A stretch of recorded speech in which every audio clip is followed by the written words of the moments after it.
Let's start with a powerful insight from Imam Ali. He once said, and I'll paraphrase here, that we shouldn't reproach someone who's been deceived. Now, on the surface, that might sound obvious, but there's a lot to unpack here, isn't there? Blame, as natural as it sometimes feels, usually does more harm than good.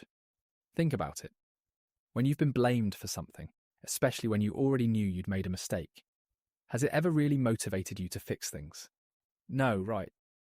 If anything, it's like pouring salt on a wound. It stings and it often makes us defensive, maybe even resentful. Psychologists actually back this up. They found that when we feel shame or humiliation, the brain goes into what's called fight or flight. And in that state, solving problems takes a backseat to survival mode. So instead of helping someone realize their error, blaming them tends to deepen negativity, especially if they've already been struggling to come to terms with what happened. Let me give you a small story from my own experience. I was once part of a team working on this big media project. The stakes were high, and everything went wrong. Blame started flying around. People were pointing fingers at each other. And you know what the actual issue turned out to be? Miscommunication. But rather than focusing on fixing it, everyone got stuck blaming each other, creating resentment that took months to heal. What's interesting about Imam Ali's wisdom, though, is this broader cultural layer. In his time and society, there was a huge emphasis on collective responsibility. So when someone stumbled, the response wasn't to criticize them endlessly, but to support them, to help them learn from their mistakes. It's a very nurturing perspective, don't you think? Mistakes, they're kind of unavoidable, aren't they? Yet, how we handle them, whether our own or someone else's, really sets the tone for growth. Imam Ali's perspective, that we shouldn't reproach but guide, is a call to action to rethink how we approach errors altogether. Here's a question for you.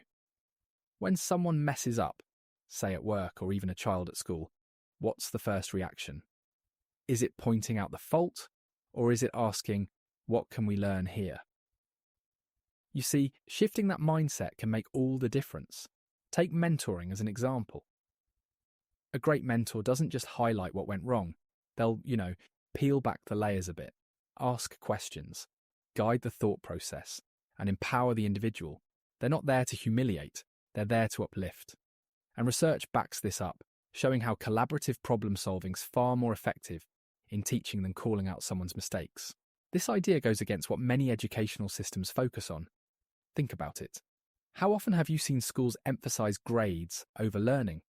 A student gets marked down for a wrong answer, but is the process behind that mistake ever explored? In too many cases, the result is fear of failure, rather than a curiosity to improve.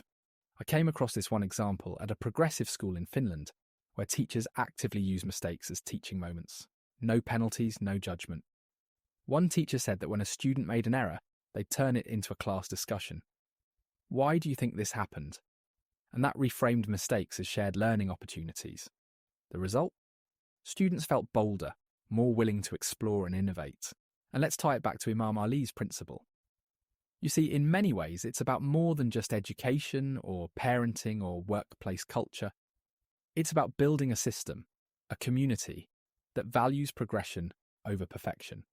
Because when we foster this culture of learning, people thrive. It's as simple and as challenging as that. When we talk about empathy, real active empathy, it goes beyond just saying the right things.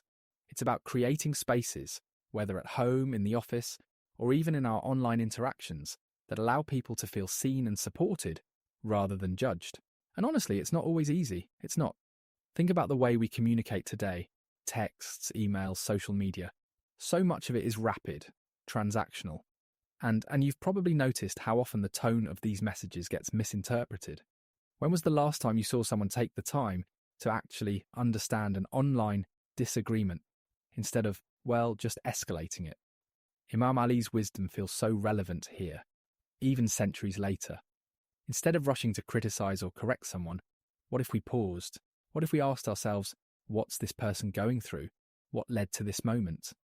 That one moment of consideration, it can change the entire dynamic. It really can. And there are ways to build this into our routines, simple stuff even, like replacing blame phrases with constructive ones. Instead of saying, you messed this up, we could say, let's figure out where things went wrong and how we can fix them together. That small tweak, it's subtle, but it's powerful. Another thing, and this is especially important in our tech-driven world, give people the benefit of the doubt. A quick word, a misstep, even a typo in a message can spiral into unnecessary conflict if we let it. Empathy here serves as a kind of buffer. It helps us see the bigger picture, rather than zeroing in on someone's mistake. So where does all this leave us? Well, it leaves us with a choice: to create an environment where people feel safe to learn, to stumble, and to grow. It means prioritizing understanding over judgment, and, ultimately, relationships over ego. And isn't that what progress really looks like? Not just moving forward alone, but moving forward together. And that's all for today. Such an enriching topic to reflect on, don't you think? Thanks so much for tuning in. And until next time, take care and approach the world with just a little more empathy.